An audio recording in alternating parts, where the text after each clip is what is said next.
Bienvenidos al capítulo 40, Tratado de Fisiología Médica, Gaetano Hall, edición número 14, primera parte. En esta primera parte del capítulo se va a tratar la física de la difusión gaseosa y presiones parciales de gases, las presiones de gases disueltos en agua y en tejidos, la difusión neta de un gas, cómo es que gracias a un gradiente de concentración puede difundir de un medio hacia otro, factores que determinan presión parcial del gas disuelto, coeficiente de solubilidad, presión de vapor de agua, cuantificación y velocidad neta de difusión en líquidos y coeficiente de difusión. Dicho esto, empecemos. Bien, la primera parte sería la física de la difusión gaseosa y presiones parciales de los gases. Para empezar, hay que decir que el aire que está en nuestro entorno, o sea, la atmósfera propiamente dicha, tiene una presión de 760 milímetros de mercurio, que es la presión del aire. Ahora, el aire no está compuesto solamente por oxígeno o por un solo gas, sino que tiene varios gases. Entre ellos, dos principales vendría a ser el nitrógeno, que tiene una concentración muy alta de 79%, teniendo una presión de 600 milímetros de mercurio, y el oxígeno con solamente 21% y 160 milímetros de mercurio. Ahora, cabe destacar de que esta presión de oxígeno es en costa, ¿no? A nivel de mar casi. No es lo mismo la presión del oxígeno a 0 metros sobre el nivel del mar que a 8.000 metros sobre el nivel del mar o a 5.000 metros sobre el nivel del mar. Varían las presiones, ¿no? De acuerdo a la altura. Por eso es que en altura a una persona que no está acostumbrada o que no está aclimatada, que sería la palabra correcta, aclimatada, se le hace muy difícil respirar en condiciones de baja presión de oxígeno, como es la altura, ¿no? Zonas de sierra, por ejemplo. Ahora, ¿qué es la presión total y qué es la presión parcial? Esto no es muy difícil de entender. La presión parcial es la presión que ejerce un gas por sí solo. En este caso, el oxígeno a nivel del mar, condiciones normales, sin ningún otro parámetro, tiene una presión de 160 milímetros de mercurio. Entonces podríamos decir que esos 160 milímetros de mercurio es presión parcial de oxígeno. La presión parcial de nitrógeno vendría a ser 600 milímetros de mercurio. Esa es la presión que ejerce el nitrógeno, no solamente como gas, o sea, gas independientemente. Ahora, la presión total ya viene a ser la suma de todas las presiones de todos los gases. En este caso, solo vamos a considerar estos dos que son los principales, oxígeno y nitrógeno, que nos daría 760 milímetros de mercurio. Vendría a ser la presión total, que es igual a la presión del aire, igual también que equivale a la presión de la atmósfera. Una atmósfera equivale a 760 milímetros de mercurio. Ahora, por acá tenemos la presión parcial determinada en una ecuación, que es la famosa ley de Henry. Ahora, esta presión parcial no solamente toma en cuenta la concentración de gas disuelto, sino también el coeficiente de solubilidad. Ahorita vamos a ver qué es el coeficiente de solubilidad. Antes de explicar lo que es el coeficiente de solubilidad, necesitamos saber estos dos cuadritos que están aquí, que cuando una molécula o un gas es atraído físicamente por el agua, necesita menos presión y cuando es repelida necesita más presión. Y esto se puede explicar de la siguiente manera. Por ejemplo, tenemos acá un imán y acá tenemos otro imán. Tenemos acá negativo y acá positivo. ¿Qué va a pasar? Fuerzas opuestas se atraen, ¿no? Ponemos un imán así y lo comenzamos a empujar un poquito a este imán, por ejemplo, un poquito, y se va trasladando. Va a llegar a un punto en el que comienzan a atraerse magnéticamente y solito se van a pegar los imanes. O sea, se juntan solos por la atracción magnética que tienen, ¿no? Porque se atraen, ambos se atraen. Entonces necesitamos muy poco esfuerzo para que se atraigan, ambos. Pero ¿qué pasaría si no fuera menos más, si no fuera más más, por ejemplo? ¿Qué va a pasar?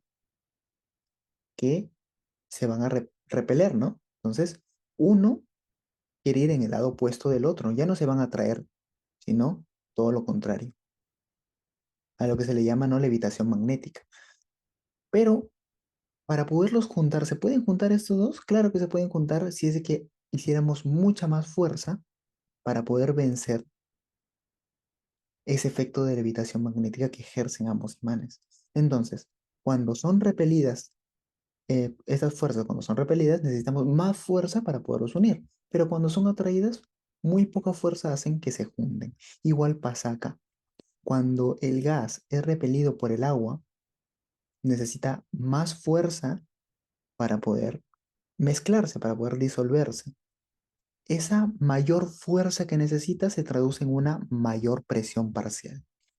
Y cuando son atraídas física o químicamente por el agua, necesitan menos fuerza. ¿Por qué? Porque ya de por sí son atraídas, entonces un empujoncito y automáticamente se disuelven, ¿no? Se disuelven con mucha menos presión. A eso significa. ¿Qué tiene que ver el coeficiente de solubilidad con todo esto? Bueno, y de acuerdo al coeficiente de solubilidad, por ejemplo, cuando el coeficiente de solubilidad es más alto, quiere decir que es más atraída física o químicamente por el agua. Y cuando el coeficiente de solubilidad es más bajo, quiere decir que es repelida física o químicamente por el agua. En conclusión, a más coeficiente de solubilidad, quiere decir que es atraída por el agua, necesitamos menos presión parcial, ¿no? Menos presión parcial. Y también del lado contrario, ¿no? Menos coeficiente de solubilidad, que quiere decir que son repelidas físicamente por el agua, necesitamos más presión parcial para poder disolver esos gases en líquido, en este caso en agua. Ahora, para que siempre les quede claro, todo lo que esté en el numerador va a ser inversamente del denominador. Por ejemplo, si acá tenemos más, independientemente de la ecuación, siempre va a ser así. Más, acá va a ser menos, y si acá es menos, acá va a ser más. Igual si tuviéramos algo acá abajo, por ejemplo, si tuviéramos, en este caso es uno, ¿no? Pero si tuviéramos otra variable acá abajo, igual, si acá es más, acá es menos, y si acá es menos, y si acá es más, acá es menos, ¿no? Así sucesivamente. Y se traduce en lo que les acabo de decir, ¿no? Menos coeficiente de solubilidad necesita más presión parcial, y más coeficiente de solubilidad necesita menos presión parcial. Y así sucesivamente. Es relativamente sencilla esa parte de entender. Bien, y aquí tenemos los coeficientes de solubilidad ya traducidos en valores numéricos. Por ejemplo, podemos ver que el oxígeno tiene un coeficiente de solubilidad de 0,024, el dióxido de carbono de 0,57, que es el mayor. Es, en este caso, el que tiene más coeficiente de solubilidad. ¿Qué quiere decir entonces? Si tiene más coeficiente de solubilidad, que necesita menos presión parcial para poder disolverse en agua. Caso contrario, totalmente opuesto, el helio, que tiene un coeficiente de solubilidad muy bajito, que es de 0,088 milésimas, ¿no? Entonces, como tiene muy poco coeficiente de solubilidad, ¿qué quiere decir? Que necesita más presión parcial de helio en este caso para poder combinarse o disolverse con el agua. Si nos ponemos a comparar solamente dióxido de carbono y oxígeno, vamos a tener que el dióxido de carbono viene a ser 20 veces más, aproximadamente 20 veces más soluble que el oxígeno. Por lo tanto, el oxígeno necesita 20 veces más presión parcial que el dióxido de carbono. O que es lo mismo decir que el dióxido de carbono necesita una presión parcial de un veinteavo que la que necesitaría el oxígeno para poder disolverse en agua. ¿Y para qué nos sirve este coeficiente de solubilidad ya en la práctica, no? ¿Por qué? Porque una vez que estos gases entren en el tracto respiratorio y lleguen hasta los alvéolos, se va a dar lo que es la difusión de gases. ¿Qué quiere decir? Que los gases van a pasar a través de la membrana respiratoria, que lo vamos a ver más adelante, hacia el capilar y se van a mezclar con la sangre. Y si por ejemplo, si un elemento como el helio, que es muy poco soluble, llega a la sangre, en este caso, va a ser más difícil que se mezcle que el oxígeno, por ejemplo. El oxígeno tiene más coeficiente de solubilidad. Igual, el dióxido de carbono es más soluble que el oxígeno, como ya lo habíamos visto anteriormente. Entonces, para eso nos sirve el coeficiente de solubilidad. Por eso nos dice acá que la presión de cada uno de los gases tiende a hacer que se disuelva cada uno de esos gases en la sangre. O sea, depende de su presión. O sea, quiere decir que depende de su presión parcial. ¿Y la presión parcial de quién depende? De la concentración de gas disuelto, en este caso, qué porcentaje de gas tenemos en nuestros alvéolos en ese momento y el coeficiente de solubilidad, que es muy importante. Ahora hay dos términos más que nos menciona el Guyton, que es la molécula ya disuelta En la sangre se va a encontrar rebotando y puede escapar a los alvéolos. ¿Por qué? Recordemos que los gases nunca están quietos. Tenemos acá el alvéolo y tenemos acá el capilar. Es por esquematizar nomás. Supone que el oxígeno, por ejemplo, ya pasó, pero el oxígeno se encuentra rebotando en todas las direcciones. Se choca con otras moléculas quizá de oxígeno y sigue rebotando. En ese lapso que está rebotando puede que en una de esas también se vuelva a regresar al alvéolo. Puede pasar, claro que sí. Y muchas moléculas logran regresarse nuevamente al alvéolo. Por eso nos dice el Guyton, la molécula ya disuelta se encuentra rebotando y puede escapar a los alvéolos. Y también esa velocidad de escape es proporcional a su presión parcial en la sangre. Porque presión parcial es igual a ¿qué? A fuerza, ¿no? La presión es igual a la fuerza. Entonces, esa fuerza le va a generar velocidad para que pueda rebotar. Y bueno, si en una de esas logra escaparse el alvéolo, eso se traduciría como la velocidad de escape. Entonces, ¿tiene que ver con la presión parcial? Claro que sí.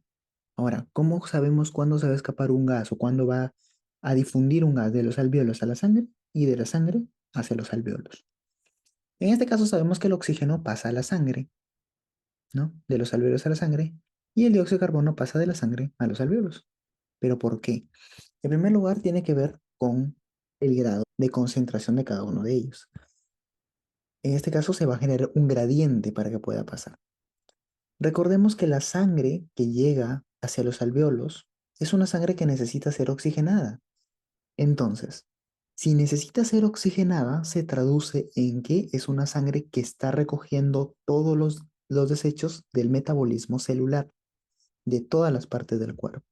Quiere decir que esa sangre está cargada de ¿qué? De dióxido de carbono. Entonces, la sangre en este momento tiene una concentración de dióxido de carbono muy alta. Vamos a poner acá CO2 muy alto. Y el alvéolo, ¿qué tiene? Obviamente aire, pero ese aire está muy concentrado de oxígeno. Entonces, ponemos acá alta concentración de oxígeno. Si tiene alta concentración de oxígeno, tiene baja concentración de CO2. Y acá igual, tiene mucha concentración de CO2, pero baja concentración de oxígeno. Por eso es que está ahí, porque necesita ser oxigenada. Entonces, el gas va a pasar de un gradiente de mayor presión a un gradiente de menor presión. En este caso, ¿quién es el que tiene mayor presión acá? CO2. Y acá tiene menor presión el CO2, que quiere decir que va a pasar de la sangre hacia el alvéolo. Y el oxígeno, como tiene mayor presión en el alvéolo, va a pasar del alvéolo a la sangre, como lo vemos en la imagen anterior. Y lo vemos en este diagrama de acá, ¿no? Acá tenemos una parte con muchas moléculas de gas disueltas, que quiere decir que hay una presión muy elevada, y acá pues casi no tenemos moléculas, ¿no? Es bastante escaso. ¿Qué quiere decir? Se van a redistribuir, por eso es que hay flechas de acá y para acá, no solamente va en una sola dirección, sino se redistribuyen. ¿Y qué pasa? Al final van a pasar muchas moléculas de aquí, que tienen mucha presión, hacia el lado de menor presión, que es en este caso, ¿no? Y al final, ¿qué va a suceder? Que van a pasar muchas moléculas de este medio con mucha presión hacia este medio de acá que tiene menos presión, menos concentración de moléculas de gas, ¿no? Para que se igualen más que todas las presiones. A esa diferencia que hay entre una presión y otra se le conoce como gradiente de presión, ¿no? Igual que en fisiología circulatoria, ya lo habíamos explicado eso. Bien, ahora tenemos lo que es la presión de vapor de agua. Pero antes de empezar a explicar lo que es la presión de vapor de agua, primero necesitamos decir que el aire que está en nuestro entorno no está condicionado para que lleguen a los alvéolos y se produzca una difusión de gases, una difusión de gases desde el alvéolo hacia el capilar alveolar en este caso. En primer lugar, necesitamos un aire que esté húmedo, el aire de nuestro entorno no lo está, un aire que esté caliente tampoco lo está, y un aire que esté limpio, que tampoco está limpio. Entonces, ¿quién se encarga de acondicionar el aire? Pues empezamos desde las fosas nasales, ¿no? La laringe, la tráquea, los bronquios, los bronquiolos, hasta que llega a los alvéolos. Entonces, en ese trayecto se va acondicionando el aire, se va humidificando. a través de las vías aéreas, se va purificando a través de los cilios que tiene, por ejemplo, la tráquea tiene cilios, tiene un epitelio pseudoestratificado cilíndrico ciliado, que sirve para hacer el famoso barrido, ¿no? ¿Qué es el barrido? Es, pues, limpiar el aire de algún microorganismo que se haya entrado, algún alérgeno, por ejemplo. Entonces, ¿sirve para qué? Para acondicionar el aire y que llegue purificado hacia los alvéolos. También las fosas nasales se encargan de calentar el aire para que no llegue frío, porque recordemos que el aire en nuestro entorno es frío. Entonces, poco a poco se van a ir acondicionando. Entonces, el aire se humidifica en las vías aéreas, como lo que se había dicho anteriormente. Acá hay un error, que es humidificar. Muy bien, ahora tenemos acá, por ejemplo, el tracto respiratorio. Voy a dibujar un poco exagerado para poder poner los diferentes elementos que voy a poner ahorita. Bien, recordemos que el tracto respiratorio está constantemente calentando el aire. Pero este tracto respiratorio también tiene moléculas de agua. Entonces vamos a poner acá que tiene moléculas de agua. Recordemos que estoy exagerando el gráfico. Obviamente las moléculas de agua no se ven, pero tiene moléculas de agua, ¿no? Digamos que aquí hay agua almacenada y dentro tiene sus moléculas de agua. Estas moléculas de agua están en constante movimiento. Pero ¿qué pasa? Dependiendo de la temperatura en la que se encuentre el agua, va a tener una presión de vapor de agua. Por ejemplo, la presión de vapor de agua a 0 grados es de 5 milímetros de mercurio, que es bastante bajo. A 37 grados, que es justamente a la temperatura en la que se encuentra esta agua que está en las vías aéreas, que es la temperatura corporal, es de 47 milímetros de mercurio. Y la presión de vapor de agua a 100 grados, que es cuando hierve, es 760 milímetros de mercurio, lo que es igual a la presión del aire. Ahora, ¿cómo podemos ver este efecto de la presión de agua, del vapor, de la presión del vapor de agua? Por ejemplo, cuando tenemos una olla, le ponemos agua y la ponemos a hervir. Al principio no va a pasar nada. Ah, y le ponemos una tapa. ¿Qué va a pasar?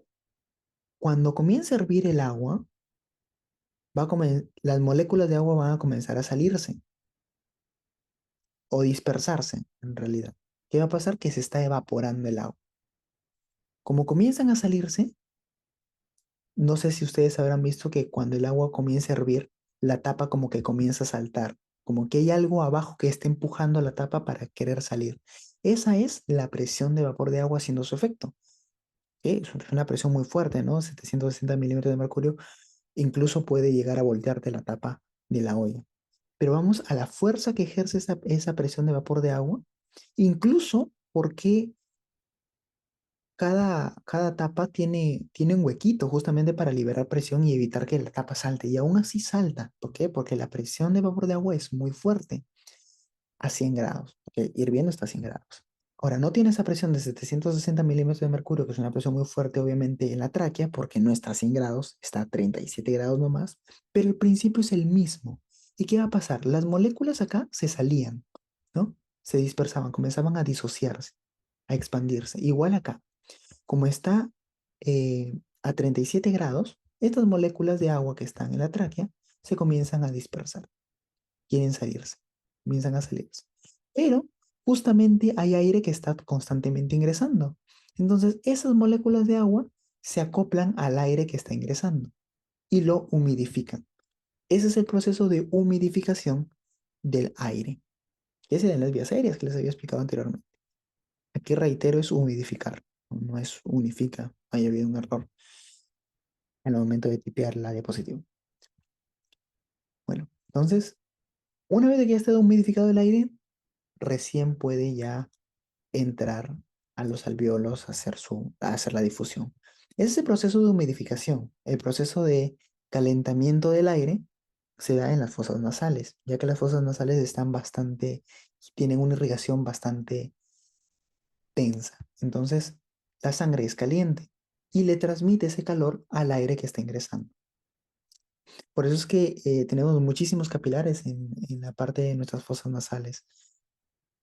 Y a veces pues un movimiento brusco en la nariz o manipulación brusca en la parte de las fosas nasales hace que sangra bastante por la misma irrigación abundante que tiene las fosas nasales.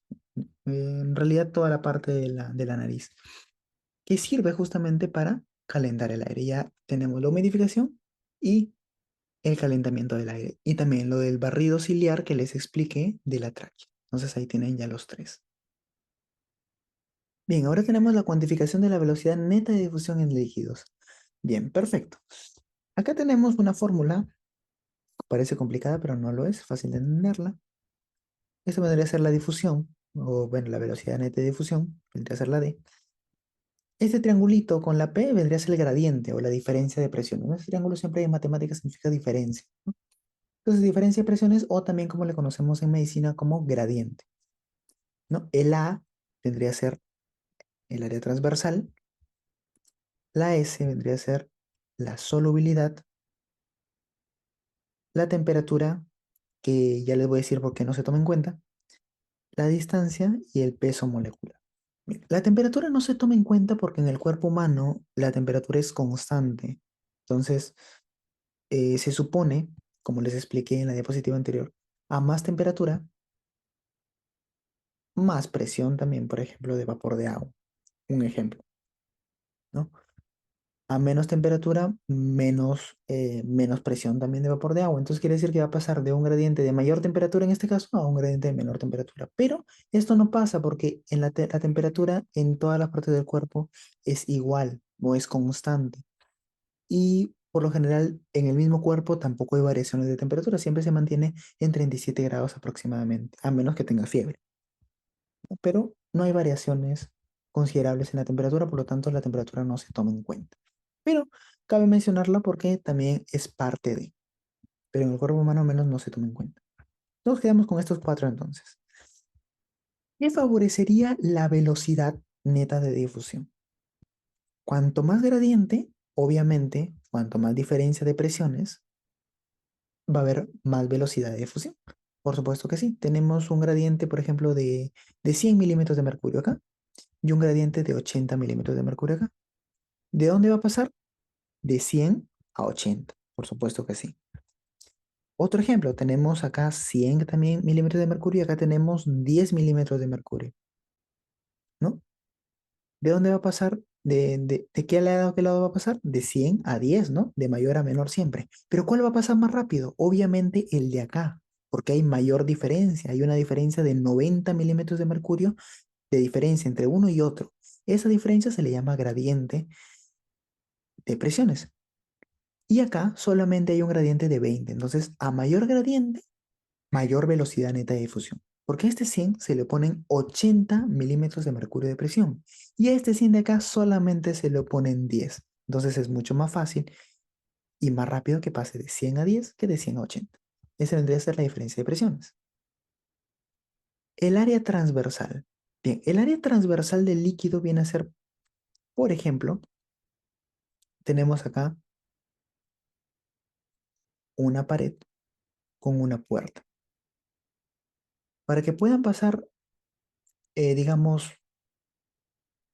1000 alumnos o 1000 personas por esa puerta, por una sola puerta nomás, va a demorar una cierta cantidad de tiempo. Pero ¿qué pasa si yo abro acá otra puerta más, otra puerta más, otra puerta más, otra puerta más? Que la velocidad para poder pasar todos los alumnos desde acá hasta después de la pared va a ser mayor. ¿Por qué? Porque hay más puertas abiertas. Eso se traduce en área transversal de líquido. En este caso, cuanto más área haya para poder pasar, va a ser más rápido, va a ser más rápida la difusión. Y cuanto menos área, solo había puesto una puerta en un inicio, va a ser más lento. Entonces, cuanto más área transversal del líquido, más rápido va a ser la difusión del gas en los líquidos. Esto se traduce, bueno, aquí lo he puesto con una puerta y con alumnos o con personas, pero ¿cómo se traduce en el pulmón?